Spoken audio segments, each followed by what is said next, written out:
Hello guys, eto magluluto ako ng um, baboy na lalagyan ko ng 2 pirasong sayote. So, samahan niyo ako guys sa aking pagluluto ng aming simpleng tanghalian. So, ayan, naglagay na ako ng mantika, lalagay ko na yung sibuyas, and then halu-haluin natin hanggang sa medyo maluto na yung and tapos nalagay ko na ang bawang, haluin na naman natin. So ayan guys, habang ginigisa ko yung bawang at sibuyas, yan, ang aking nasa paligid ay aking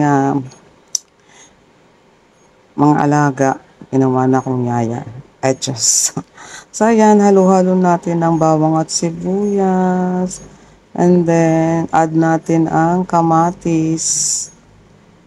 Halo-haluin again. Pagkahalo, ayan, halo-halo ulit. Tapos, inukuha ko dyan yung baboy. So, habang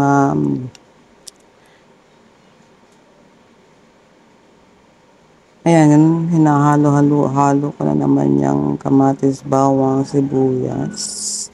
And then, ilalagay ko na yung si baboy. Ayan guys, halo-halo lang hanggang sa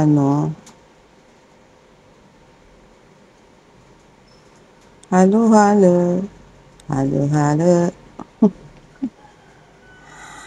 Ayan guys, habang inahalo-halo ko yan. Salamat sa mga nanonood. Salamat sa mga nakikipag-engage sa akin. Nabubul na naman ako. Nadudulas na naman aking. So, ayan na nga. Ilagay ko na si baboy. Yan, halo-haloin natin para maluto yun na sa ibabaw. Ayan guys, napakasimple ng ulam namin. So, yan lang, gigisa mo lang ng baboy.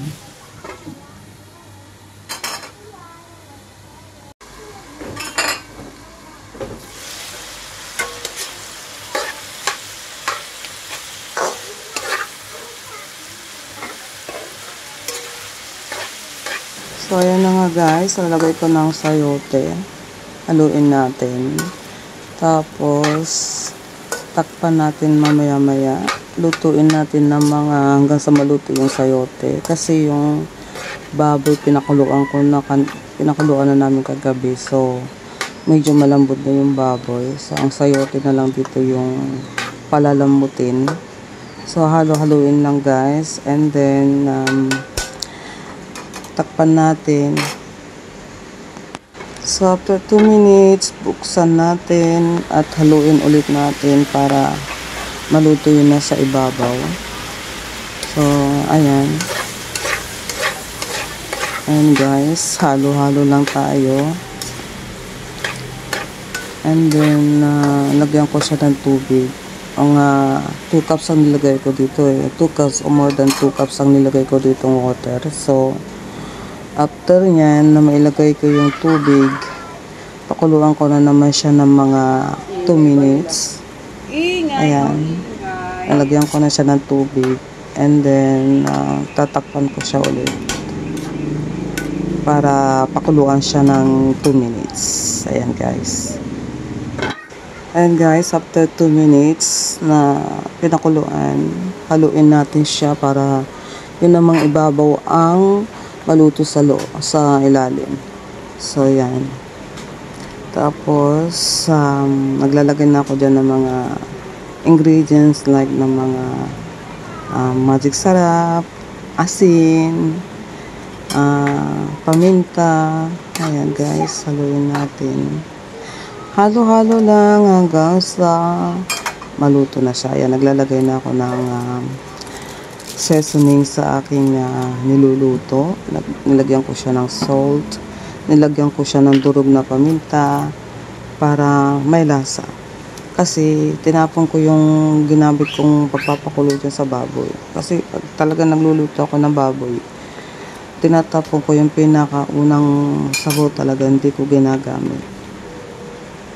So ayan guys, nalagyan ko na siya ng mga kung ano-anong ingredients. So tatakpan ko ulit siya. Ayan guys, napakulang ko na ulit siya ng 2 minutes. So bubuksan ko para haluin siya, para maluto din yun na sa ibabaw. And then ma-mix din yung, para kumalat yung mga ingredients na nailagay ko sa aking niluluto. Ayan, titikman ko siya guys kung anong lasa, kung maalat ba o needed ba na dagdagan ng tubig or what. So tinikman ko siya.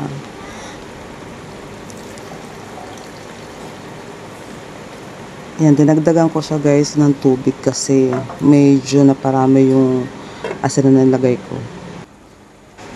So ayan guys, up to 2 minutes again na pagpapakulo, haluin ko ulit siya. Maraming halo-halo yan guys.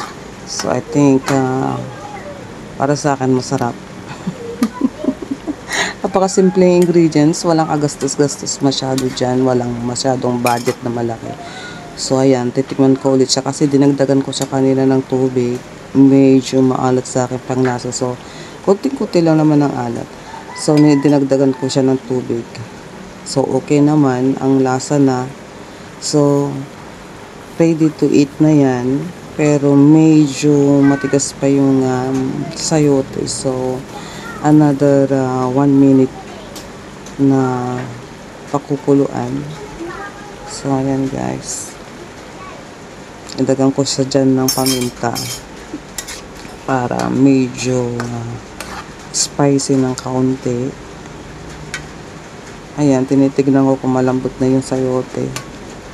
So I think hindi pa siya malambot, so tatakpan ko muna siya and kukuluan ng 1 minute. Ayan guys, after 1 minute na pagpapakulo, so ayan, okay na siya. Malambot na yung sayote. So ito na nga, ready to eat na siya. Thank you guys sa panonood. Thank you sa comment. Thank you sa like. And thank you everyone sa mga manunood ng aking video. Bye bye guys. Salamat sa panonood.